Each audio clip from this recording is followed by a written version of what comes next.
My hands are shaking so bad I can barely type this. NGL, I never thought I'd be posting my whole life's mess online, but I'm desperate. I'm Ethan, 34, married to Ashley for 8 years. We had this rock-solid thing, or so I thought.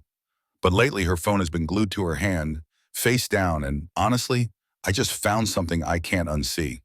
NGL, for a while there, I tried to convince myself it was just marriage, the 7-year itch, or maybe the 8-year itch. Ashley and we'd been together for a decade, married for 8. Solid, or so I thought. But then this weird drift started. Like we were in the same house but on different planets. I'd try to talk, she'd be distracted. We used to laugh so much, and suddenly it felt like pulling teeth to get a real conversation going. I rationalized it, told myself everyone gets a little comfortable, a little disconnected. Life gets busy, right? But then the busy started getting specific. Ashley began working late, a lot, which fine, she's a driven person, but the details were always so vague. Big project, and she'd say, client emergency. When I asked about specifics, it was like hitting a wall. Oh, you wouldn't understand, it's just work stuff. First red flag, probably. I ignored it, figuring I was just being clingy. Then came the phone. Always face down, always, and password protected. Now, she always had a password, but before she'd leave it on the counter, unlock sometimes, whatever. But suddenly, if I even glanced at it, it was getting snatched up or flipped over. I asked her about it once, casually, like, hey, why's your phone always glued to you lately? She just laughed. Paranoid much, babe? It's just my phone. But it felt different. It wasn't just her phone anymore. It was like a secret compartment. And the perfume, this new smell, expensive, heavy, not her usual light, fresh scent. She walked into the room one night and it hit me. Whoa, new perfume? I asked. She smiled a little too brightly. Oh, just trying something different. Do you like it? I mean, it wasn't bad, but it wasn't her. It felt foreign. I didn't recognize it at all. It was like she was wearing a uniform for someone else. My concerns, when I dared to voice them, were always met with that patented Ashley dismissal. Ethan, you're being insecure. Work is stressful, you know. Why do you always have to make it about us? Classic gaslighting. Made me feel like I was the crazy one for noticing things that were objectively different. My stomach would knot up every time. Then the concrete started cracking. I was cleaning out her car, something I occasionally did to be helpful, and found it. Tucked under the passenger seat, a receipt from the Gilded Spoon, super fancy place downtown. She never took me there. We never talked about going, and the date was from one of those late nights.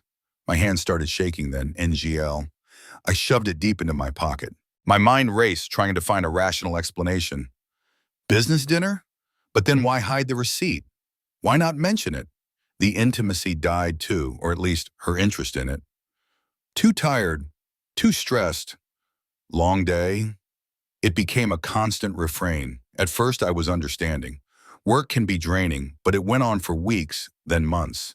It felt like she was actively avoiding it, like touching me was a chore. That really messed with my head. I started feeling undesirable, unwanted, and the phone calls. Oh God, the phone calls. She'd get a text or a call and immediately get up and walk into another room. The bathroom, the garage, sometimes even outside, whispering. If I ever asked, who was that? She'd get defensive. Just work. You're so nosy. The whispering killed me. It made me feel like I was living with a stranger. A gut feeling, a persistent red flag started nagging at me. It kept me up at night, staring at the ceiling, listening to her breathing beside me. This wasn't the Ashley I married. This wasn't us. Sometimes after a particularly distant week, she'd swing back around. Suddenly she'd be all over me, little compliments, wanting to cuddle, planning a date night. Love bombing, I realize now. Back then, I was just so starved for affection, I'd cling to it. See, I'd tell myself, everything's fine, it's just a phase. And then the cycle would start all over again. One morning, looking for my cufflinks in her jewelry box, I saw it. A men's watch, a really nice one. Definitely not mine, and not her style at all. My heart literally thumped against my ribs. "What's this?" I asked, trying to sound casual, holding it up. She didn't even flinch. "Oh, that? It's for my brother's birthday. I just haven't had a chance to wrap it yet." Seemed plausible, I guess, but another little scratch on the surface of my trust. She started criticizing me more too. Little jabs, my clothes, my cooking, how I loaded the dishwasher, anything really. When I tried to talk about how I was feeling, she'd turn it around. "You're always so negative, Ethan. Why can't you just be happy?" More gaslighting, making me doubt my own perception of reality. I felt like I was going insane, increasingly isolated, even though we lived under the same roof. I started keeping a mental log, a timeline of all these weird occurrences, all these shifts, the late nights, the phone, the perfume, the receipt, the lack of intimacy, the watch. It was like I was building a case, even though I didn't want to. I just needed to understand. And then she started mentioning him. Chad, Chad from work. Chad helped me with that presentation. Chad said the funniest thing today. It wasn't just a casual mention. It felt frequent, too frequent, like she was trying to normalize him, to make him a part of our daily conversation without me realizing what she was doing. My gut screamed. The first thing I did, like some kind of sad detective, was discreetly check our joint phone bill online. It was something I never looked at, honestly. Why would I? We had unlimited plans. But now, every detail felt like a clue. I scrolled through Ashley's outgoing calls, my heart pounding. And there it was, a local number, showing up repeatedly, always at odd hours, late evenings, early mornings, a number I didn't recognize. My hands were literally shaking as I wrote it down. I knew I shouldn't, but I couldn't help myself. I called it from my burner phone because I was already that paranoid. It rang twice, then went straight to voicemail. A generic mail greeting. No name, no company, just a flat, "You've reached me. Leave a message." My stomach dropped. It wasn't Chad's name, but it was a man. And that constant calling felt less like work and more like something else. Then I started paying attention to her car, the mileage. Ashley would tell me she had a long day, lots of driving for clients, but then the odometer wouldn't quite match up, like she'd driven 50 miles more than her reported route. Or she'd say she went straight to the office and back, but there were 20 extra miles on the clock. It was never a huge amount, just enough to make me doubt her story, to feel like something wasn't adding up. One evening, I grabbed her coat from the hanger, planning to take it to the dry cleaner. As I checked the pockets, I felt something small, crumpled. It was a ticket stub, not for a movie we'd seen or a local event. It was for a small indie concert in a town about an hour's drive away, a place she never went, had no reason to go. When I showed it to her, trying to keep my voice even, she barely glanced at it. "Oh, that must be Sarah's. We had lunch the other day. Maybe it fell out of her pocket." Her eyes darted away. Classic. No direct eye contact. It solidified my suspicion that she was lying. She was getting so defensive too. Any simple question, even an innocent one, would trigger a disproportionate reaction. "What did you have for lunch?" "Why do you need to know, Ethan? Are you interrogating me now?" It was exhausting. It felt like walking on eggshells, and every conversation was a minefield. I even started leaving work early sometimes, just to see.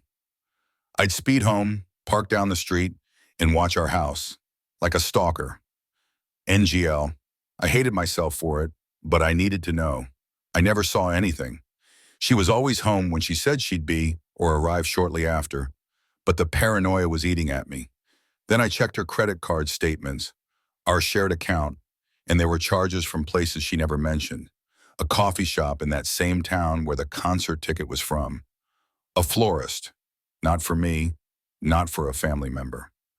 A small boutique I'd never heard of. When I asked about the florist, she said, "Oh, I got flowers for the office, a client thing." But it felt off. Why not just say that initially? Why wait until I found it? I went through our shared computer late at night, feeling like a total creep. I checked file histories, temp folders, and I found it. A hidden folder, tucked away deep in her user profile. It was empty, but the name, it was private chats. My heart sank. I tried every data recovery trick I knew from Google, but I couldn't get anything back. It felt like she'd scrubbed it clean, like she knew I might look. And her clothes. Ashley always had a good sense of style, professional but chic. But lately she started dressing differently. Shorter skirts, tighter blouses, more cleavage, more makeup. She looked hot, yeah, but it wasn't her. It was like she was dressing for someone else's approval, not just for work. It felt like a fresh slap in the face. After another particularly late night where she came home smelling faintly of that expensive, unfamiliar perfume, my mind was made up. I ordered a small GPS tracker online. It felt invasive, unethical, but I was beyond caring. I needed proof. I needed to know if I was crazy or if my wife was actually cheating on me. I installed it on her car the next morning, my hands shaking so bad I almost dropped it. Then the bank statements, cash withdrawals, not huge amounts, but consistently every week or two. 100 here, 200 there. For lunch, she'd say, for errands. But it was more than our usual cash flow. It felt like hush money, or secret dates, or something equally awful. The emotional whiplash was killing me. She'd start fights over absolutely nothing. The dishes, a remote control, my tone of voice. Then almost immediately she'd become overly apologetic, showering me with affection, trying to be super intimate. It was a confusing, horrible cycle. Love bombing after gaslighting. I was losing my mind. I started a hidden journal on my phone, password protected, writing down everything. Dates, tons, observations, what she said, what I found. It was the only way I felt like I could keep track, to anchor myself to reality, because her behavior was making me question everything. I finally called Becky, my older sister. I was a wreck, crying, barely coherent. I just blurted it all out. The phone, the mileage, the perfume, the fights. Chad. She listened patiently. Ethan, she said, her voice firm but kind, you're not crazy. Trust your gut. And you need proof. You can't confront her without it, or she'll just gaslight you again.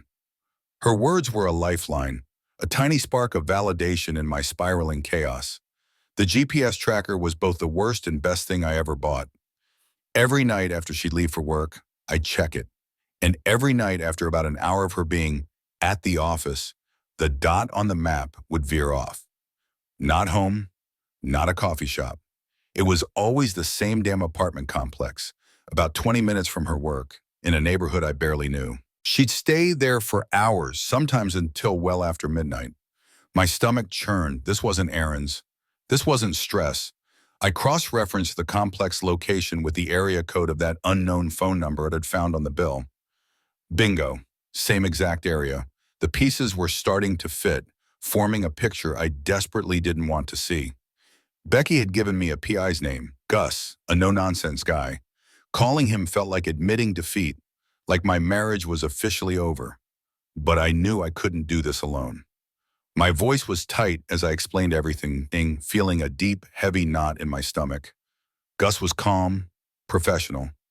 Let me do some digging, Ethan. Give me a few days. A few days later, the first report came.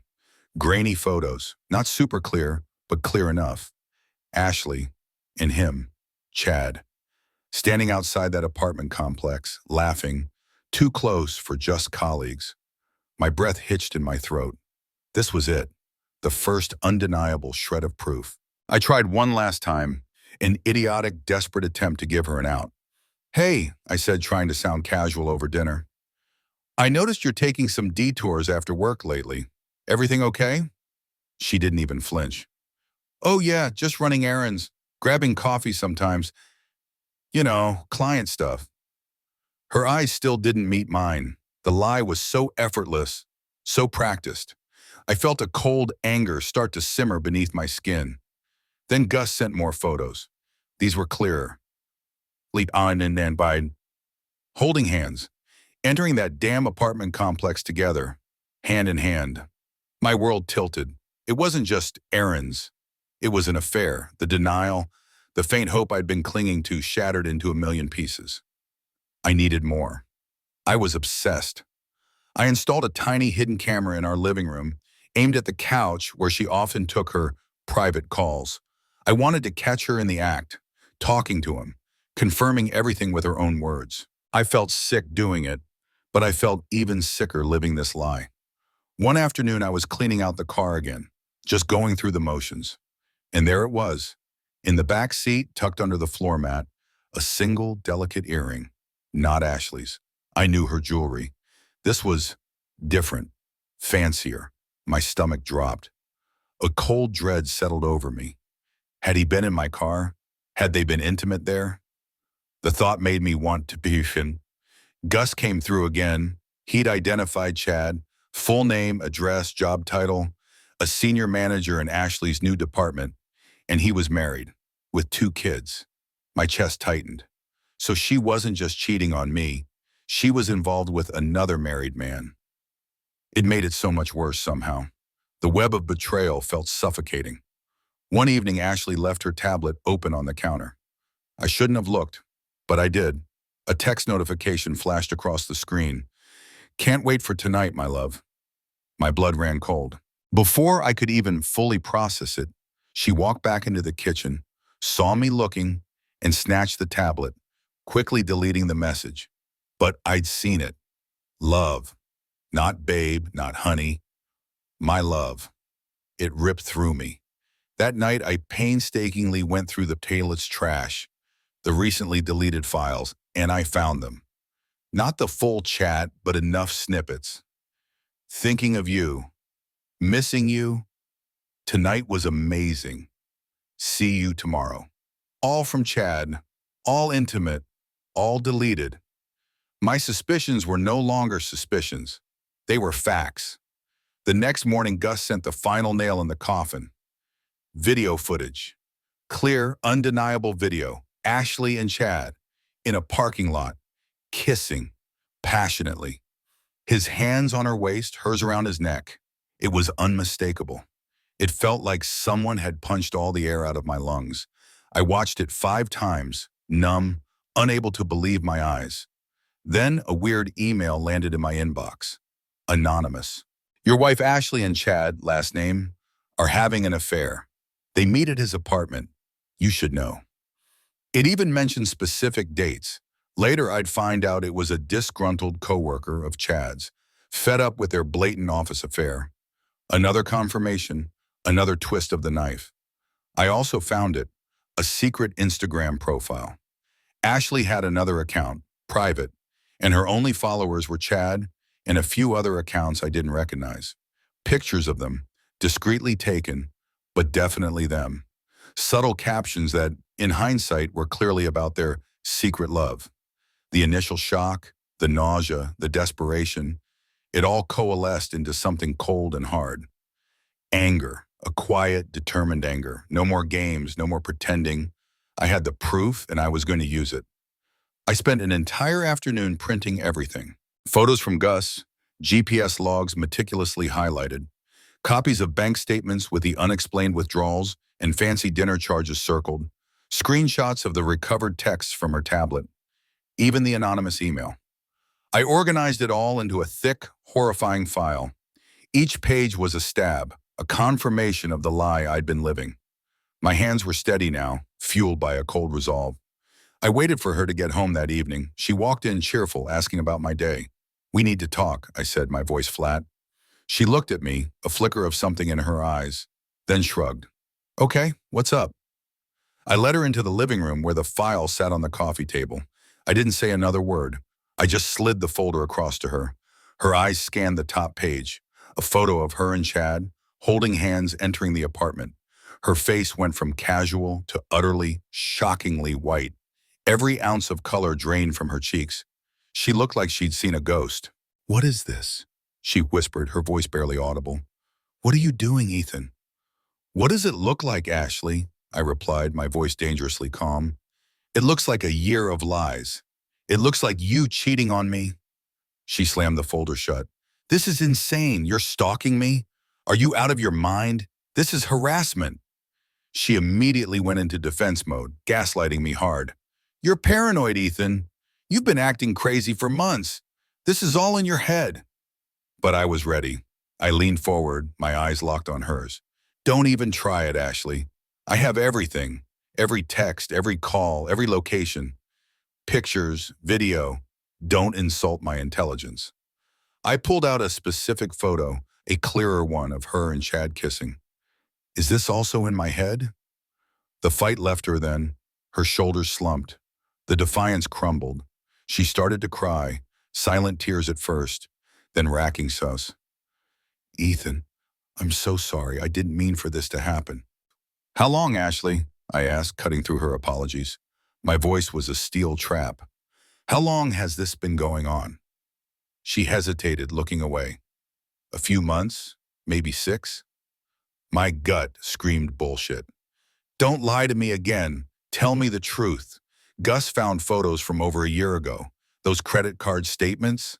Some of those charges are from 2 years back. My blood ran cold as I said it. 2 years, maybe more. This wasn't a fling, it was a parallel life. She finally broke down completely. Okay, fine, it's been almost 3 years. 3 fucking years. My entire world crumbled around me. 3 years of lies. 3 years of pretending. My mind raced back, remembering subtle shifts. Things I dismissed, things I convinced myself were nothing. This wasn't some recent slip-up. It was a calculated, sustained betrayal. Then came the blame shifting. You weren't present, Ethan. You were always working, always distracted. I felt alone. Chad he listened. She was trying to make it my fault, make me responsible for her choices. I just stared at her, utterly disgusted. Details, I commanded, pulling out my phone. I discreetly hit record. I needed this. Tell me everything about Chad, everything about your relationship, where you went, what you did, how often. I wanted to know the full, ugly truth. As she sobbed out the sordid details, she revealed how she'd used our joint credit cards for fancy dinners, weekend trips, and even expensive gifts for Chad. That florist charge? It was for Chad's office, just because. The cash withdrawals? For discrete expenses, so I wouldn't see it on the statements. I felt a surge of nausea. She was using our money I worked for, to fund her affair. Please, Ethan, she pleaded, reaching for my hand. I'll end it, I promise. I'll cut off all contact. We can fix this. Please don't leave me. Her words sounded hollow, empty. I looked into her tear-streaked face and saw not remorse, but fear of being caught, fear of losing her comfortable life. The love-bombing tactics, even now. I saw through it all. Then she dropped another bomb, casually, like it was nothing. Chad's wife. She knows too. They're working through it. What the actual fuck? So this wasn't just our secret. This was a whole goddamn mess, a network of lies, and Chad's wife was aware of her husband's affair with my wife. The sheer audacity, the callousness. It hit me then, the true depth of her deception. There was no remorse, no genuine sorrow for my pain, just regret that she'd been caught. All this time, she'd been living a double life, planning a future that didn't include me while I was trying to make us work. The realization was soul-crushing. Every memory, every touch, every shared laugh felt tainted, a lie. The profound sense of emotional betrayal was overwhelming. Trust, it was vaporized, gone. I looked at the woman I'd loved for a decade and I didn't recognize her. She was a stranger, a master manipulator. The decision was clear, crystal clear. As soon as she finally quieted down, I stood up. I'm going to a lawyer, Ashley, tomorrow, and I have all the proof I need. I walked out of the room, leaving her sobbing amidst the wreckage of our life. The first thing I did the next morning was call the divorce lawyer Becky recommended. Mr. Harrison, he was sharp, to the point. I brought in the entire file. Photos, GPS logs, bank statements, the recovered texts, even the audio recording of Ashley's confession. I watched his expression shift from professional neutrality to a slight, grim nod as he went through it all. Ethan, he said, closing the binder, you've done an excellent job. This is an incredibly strong case. Given the extent and duration of the infidelity and the misuse of joint funds, we can push for a very favorable settlement. This isn't just a divorce, it's a case of significant marital misconduct. He laid out a battle plan, cold and strategic. It felt surreal, like I was discussing someone else's life. That same day after the lawyer meeting, I came home and changed the locks. All of them. While I was doing it, Ashley arrived. Her face was puffy from crying, her eyes red. "What are you doing?" she shrieked, seeing the locksmith. "You can't do this." "Yes, I can," I said, my voice steady. "This is my home. You need to find somewhere else to stay." She went ballistic. "I'll sue you. You have no right. This is our house." But a few hours later, after Mr. Harrison sent her a certified letter outlining her options and my legal standing, she quieted down. The letter explained that due to her infidelity in the evidence, the court would likely grant me temporary sole occupancy and that attempting to force entry would result in further legal action. The legal jargon, the cold reality of it, seemed to finally penetrate her denial. She packed a small bag and left for her parents' house, glaring at me like I was the villain. I also secured a temporary restraining order, not because I thought she'd physically hurt me, but to establish boundaries, to legally limit her access to me in the house. It was a shield, protecting me from her unpredictable emotional swings and potential manipulation. Next, I worked with the lawyer to separate our joint bank accounts and credit cards, freezing what I could, transferring funds to new individual accounts. I wasn't taking any chances.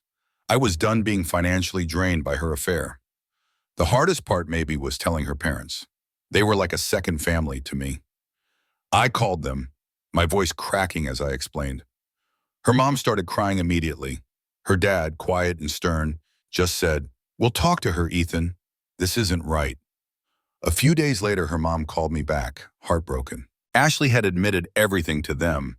It was a tense, heartbreaking confrontation, one that tore a rift through their family. My heart ached for them, caught in the middle of their daughter's betrayal. I went through the house, systematically documenting all our valuable shared assets, furniture, art, electronics, jewelry, taking photos, noting condition. I needed a clear inventory for the divorce proceedings. It felt like I was cataloging the remnants of a shipwreck. Mr. Harrison, true to his word, sent all the evidence, the photos, the video, the text, to Chad's wife. I didn't get to see her reaction, but I knew it would be devastating. It was a bitter pill, but I refused to let Chad and Ashley's betrayal be a secret that only I suffered from. If they wanted to play dirty, they could live with the consequences. I changed every single password I had: email, banking, social media, utilities, streaming services, everything. I felt like I was in a full-blown spy thriller, constantly looking over my shoulder, afraid she'd try to get back in, to delete or manipulate something. My sense of security was completely shattered. I also sat down and painstakingly compiled a detailed financial report, cross-referencing my pay stubs with our bank statements. I tracked every suspicious expenditure, every cash withdrawal, every dinner receipt. The sheer amount of money she'd spent on Chad and their affair was sickening. It felt like I was paying for my own heartbreak. I started confiding in my closest friends and family, Becky, of course, and my best friend Mark. Their support was invaluable. Just having people listen, people who validated my feelings and didn't try to minimize what had happened, was a lifeline. It made me feel less alone in this crushing nightmare. Ashley kept trying to contact me, texts, emails, even a few voicemails, full of emotional pleas, desperate apologies, fake remorse. "I miss you, Ethan. Please talk to me. I made a mistake." I deleted them all without listening to more than a few seconds. I saw through her now. She was just trying to regain control. I knew that sticking around to the end would show how costly these choices really unfold. To further protect myself, I installed a new comprehensive security system with cameras covering the exterior of my home, motion sensors, alerts to my phone. It felt extreme, but after living in a house full of lies, I needed to feel safe, truly safe, in my own space. And thankfully, I started therapy. My mind was a mess, cycling between anger, sadness, disbelief, and a profound sense of injustice. My therapist, Dr. Chen, was helping me process the trauma, the gaslighting, the sheer betrayal. It was hard work, but I was determined to stay sane, to not let her destructive choices completely destroy me. It didn't take long for the news to spread. Our social circle, always a bit gossipy, exploded. Friends, acquaintances, even people I barely knew started texting, asking if it was true. I kept my responses simple, factual. Yes, Ashley had an affair. It's been going on for a long time. We're divorcing. I didn't elaborate, didn't slander, just stated the plain truth. And the truth, with the evidence backing it up, spoke volumes. Chad's professional life imploded. Turns out his company had a strict policy against workplace relationships, especially when it involved senior management and a subordinate, and even more so when both parties were married. The evidence from Gus, combined with the tip from his disgruntled coworker, was enough. I heard through the grapevine that he was put on immediate leave, then quietly fired. The consequences were swift and brutal for him. Ashley's reputation naturally was in tatters. She was socially ostracized. People stopped inviting her to events. Her usual lunch crowd at work evaporated.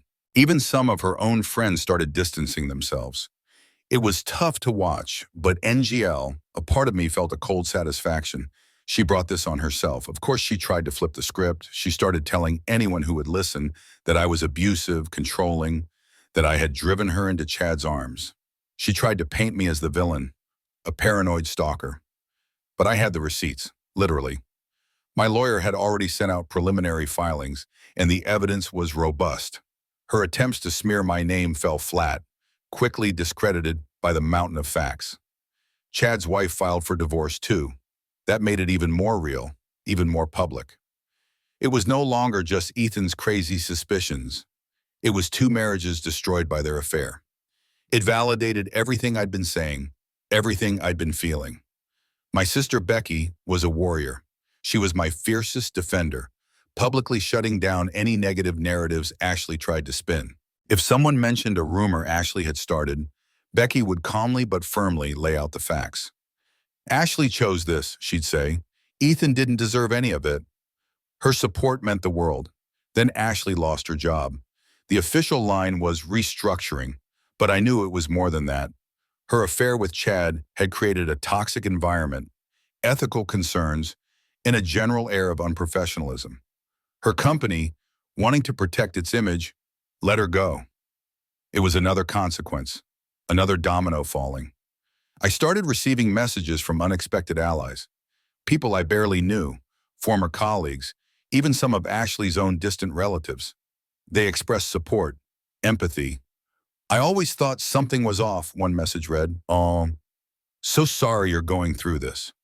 It was a strange feeling having strangers rally behind me, but it was also incredibly comforting. It showed me that people saw the truth, even if Ashley tried to hide it. The divorce proceedings moved forward, with Mr. Harrison strategically using every piece of evidence. Ashley had virtually no leverage. Her infidelity, her financial misuse, her attempts at gaslighting, it all severely weakened her position. The chances of her getting anything close to what she thought she deserved were slim. It was a weird form of pro-revenge, really. I didn't actively try to destroy her life. I just presented the truth, and the consequences followed. I didn't lift a finger to ruin her reputation or get her fired. Her choices did that. It was satisfying in a grim, detached way. She even tried to use her family. Her parents, desperate to protect their daughter, tried to pressure me into a more favorable settlement. Her dad called me, appealing to my good nature. Ethan, she's hurting. Just be reasonable. But I held firm. She's hurting because of her own choices, I told him, and I'm following my lawyer's advice. This isn't up for negotiation. My lawyer was a godsend. He even found public records of some past misconduct by Chad at a previous job. Nothing criminal, but a pattern of manipulative behavior and boundary crossing. This further eroded any claims Ashley might make about being an innocent victim, swayed by a charismatic love. It just showed she chose a partner in crime who had a history of this garbage. I spent hours with Mr. Harrison's team, meticulously creating a detailed timeline of events for the court. Every text, every call, every GPS ping, every credit card charge, every date.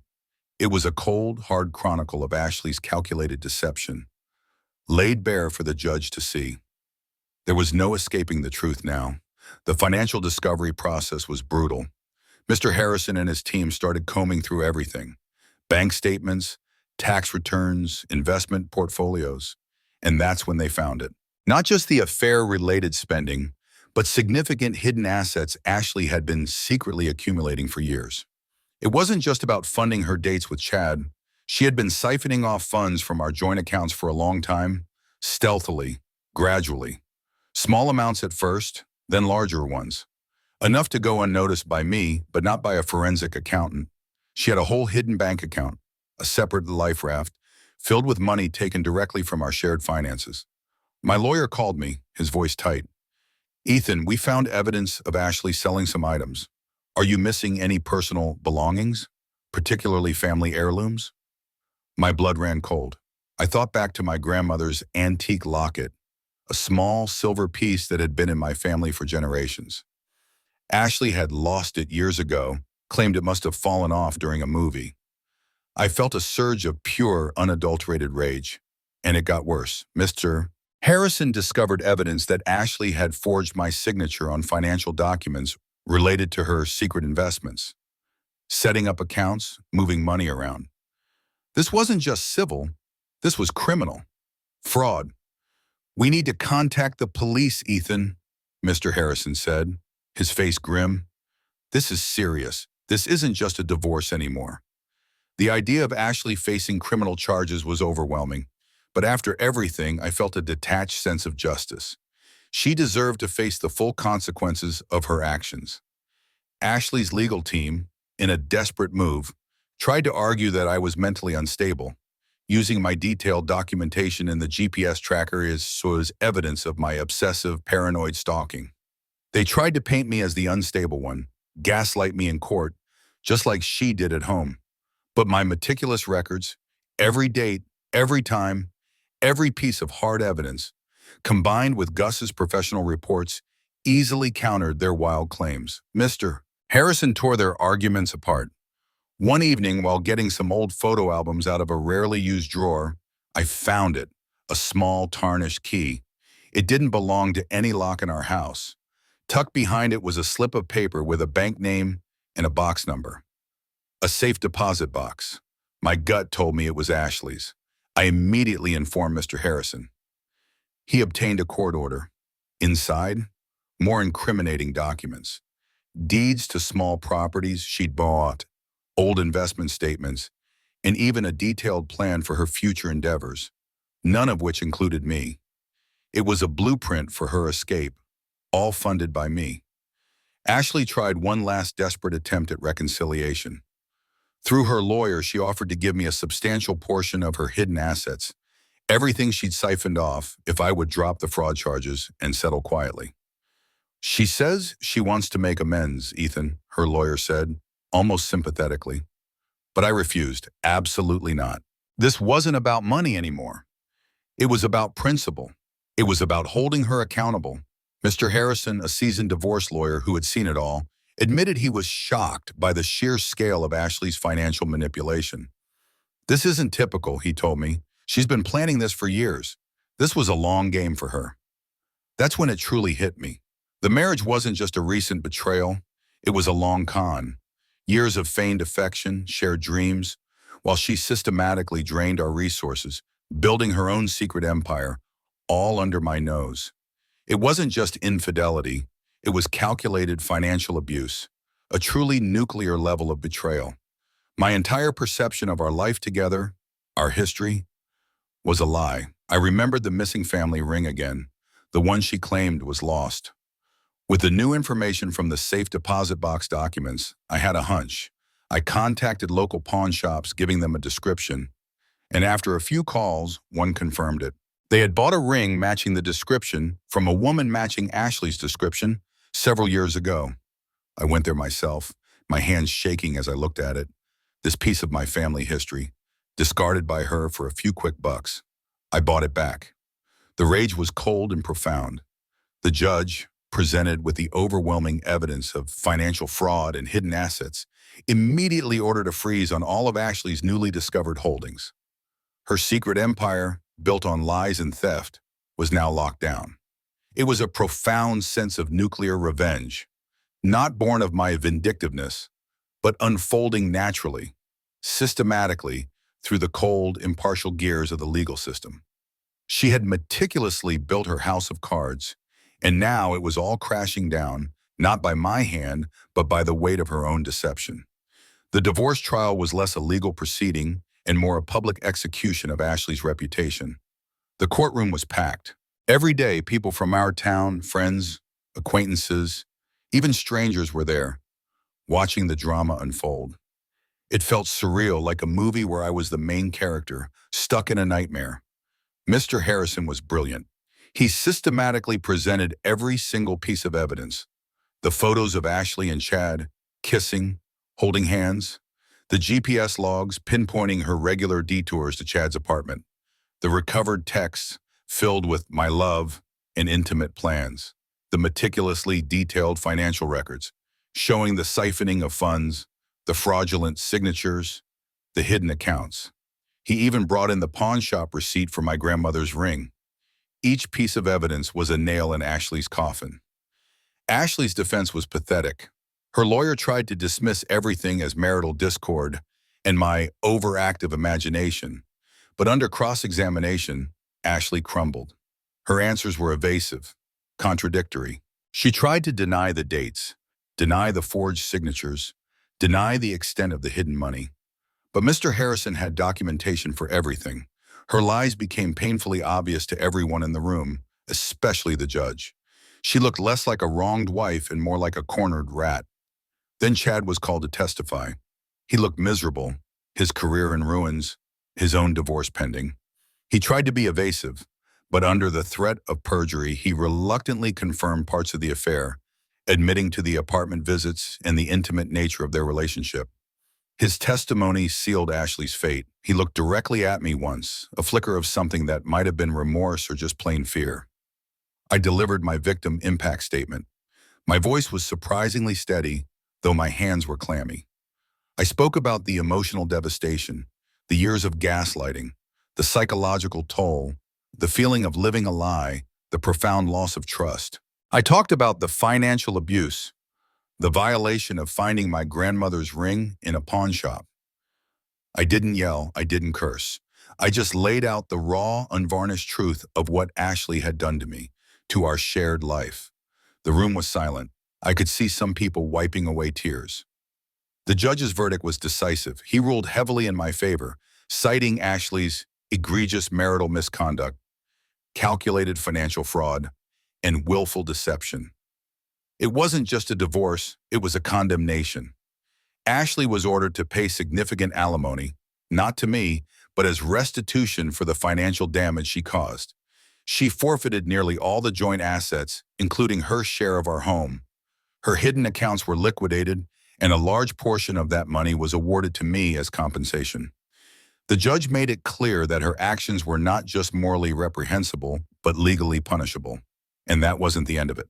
The fraud charges, the criminal investigation, proceeded separately. Mr. Harrison assured me that the evidence was strong enough for a likely conviction. Ashley was facing a whole new legal battle, one that could potentially lead to jail time. My lawyer had secured a truly favorable settlement, not just protecting my future financially, but essentially making me whole again, at least monetarily. It was more than I ever expected, a testament to the mountain of evidence and Mr. Harrison's skill. The most shocking fallout for Ashley, perhaps, was her own family. After hearing the full extent of her deception in court, her parents, utterly heartbroken and ashamed, disowned her. Her mother, who had once called me with compassion, was now furious at Ashley's deceit. It was a complete severing, a devastating blow to her already shattered world. The local media picked up the story. The local man uncovers wife's years-long affair and financial fraud. It solidified Ashley's downfall, her name now synonymous with betrayal and deceit in our community.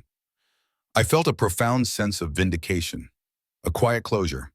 The emotional scars were deep, still raw, but the legal system had delivered justice. It wasn't about revenge in the petty sense, it was about consequences. Seeing her public humiliation, seeing her face the legal repercussions, it felt like a just moral outcome for the years of lies. I decided to donate a portion of the settlement, a significant amount, to a local charity that supports victims of marital fraud and domestic financial abuse. It felt right, turning something so ugly into something that could help others. And with that, I started planning my new life. A life free from the shadow of Ashley's betrayal, free from the lies, free from the constant doubt. It was going to be hard, but for the first time in years, I felt a glimmer of hope. The divorce was final. The criminal charges against Ashley were still pending, but Mr. Harrison was confident.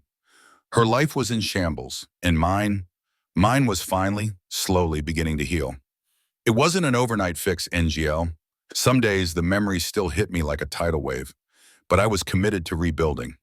The first major step was selling the marital home. That house, once a symbol of our dreams, had become a tomb of lies. Every room held a ghost, every corner a memory tainted by her deception. I wanted a fresh start, a clean slate, a place that held no echoes of Ashley. The sale went through quickly, and the financial proceeds were divided as the judge ordered, leaving me with a solid foundation. With a portion of the settlement, I did something I'd always dreamed of but put off for us. I bought that yacht, not a huge, extravagant one, but a beautiful, comfortable sailboat. It was a symbol of freedom, of charting my own course. I poured myself into reconnecting with my friends and family. Dinners with Becky and Mark. Weekend trips with old college buddies. These were the people who had stood by me, who had seen me through the darkest period of my life. The bonds we formed were stronger, more authentic than ever. I learned what real loyalty felt like. I also started exploring new hobbies. Photography, something I used to love but had let slide. Hiking, cooking. I was rediscovering Ethan, the person I was before Ashley, and the new, stronger person I had become through this ordeal. It felt good to invest in myself, to find joy in simple things again. Ashley's legal battles continued. The fraud charges were moving forward, and the prosecution was seeking significant jail time. It was a sobering thought, but I held no malice. Just a quiet acknowledgement that consequences were being served. I spent a lot of time in therapy with Chen, processing everything. The biggest lesson? Trust my gut. That nagging feeling, those tiny red flags I dismissed as my insecurity, they were always there. Vowing to trust my instincts, to never ignore those warning signs again, felt like a powerful promise to myself. Slowly, cautiously, I started opening myself up to the possibility of new relationships. It was terrifying, the fear of being betrayed again, of being gaslit. But I knew I couldn't let Ashley's choices define my future. I was taking it slow, meeting people, just talking, learning to trust again, one small step at a time. My yacht, my escape, became my sanctuary. I spent weeks out on the water, just me and the endless horizon. It was therapeutic. The solitude, the rhythm of the waves, the vastness of the ocean, it all helped me gain perspective. It was a place for reflection, for healing, for simply being. It was on one of those trips, anchored in a quiet cove, that I met Chloe. She was sailing solo too, a kindred spirit seeking peace. We talked for hours, sharing stories, not of heartbreak, but of resilience. There was an easy, genuine connection, no drama, no games. A glimmer of hope, a possibility. But I was wary. I would take my time. I wouldn't rush anything. I understood now that while the nuclear revenge of seeing Ashley face justice was satisfying, true healing wasn't about her downfall. It was about finding my own peace, my own strength. It came from within, from rediscovering my integrity and rebuilding my life on honest foundations. I felt a quiet sense of peace. I had handled the situation with integrity, with logic, and with the unwavering support of those who truly cared. I didn't stoop to her level. I used the system, and it worked. I committed to living an authentic life, valuing honesty, transparency, and genuine connection above all else. No more lies, no more pretending. Before I set sail on my longest journey yet, I sent Becky one last text. "Thank you for everything, sis. You saved my life." She just replied, "Always, Ethan. Now go live it." And so here I am on the deck of my yacht, looking out at the endless blue horizon. The past is behind me. The future is unwritten. I am a survivor. I am free. And for the first time in a very long time, I'm genuinely excited about what comes next. The courtroom drama, the public humiliation, the legal consequences. It was a devastating storm Ashley had brought upon herself. But even with the verdicts rendered and her downfall assured, the profound and continuing consequences of her betrayal were not over. NGL. They echo even now, a cold reminder of the life I lost and the person I became. Ashley eventually pleaded guilty to multiple counts of fraud. She served time, a stark reality check that her calculated deceit had tangible, irreversible repercussions. Her reputation, once carefully curated, was utterly destroyed. Socially ostracized, professionally ruined, and disowned by her family, she lost everything she valued: status, comfort, and the facade of respectability. Her life, as she knew it, ceased to exist. For me, the trust was shattered beyond repair. That wound, that profound sense of betrayal, never truly heals. Every new relationship, every casual friendship is approached with a guarded caution, a quiet skepticism that wasn't there before. The gaslighting taught me to question everything, even my own perceptions, and fighting that instinct is a daily battle. I'm financially secure now, protected by the legal system, but the emotional cost was immeasurable.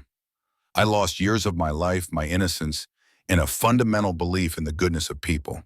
It's a permanent scar, a constant companion. The path forward is mine, finally, but it's forever paved with the harsh lessons learned from Ashley's ultimate betrayal.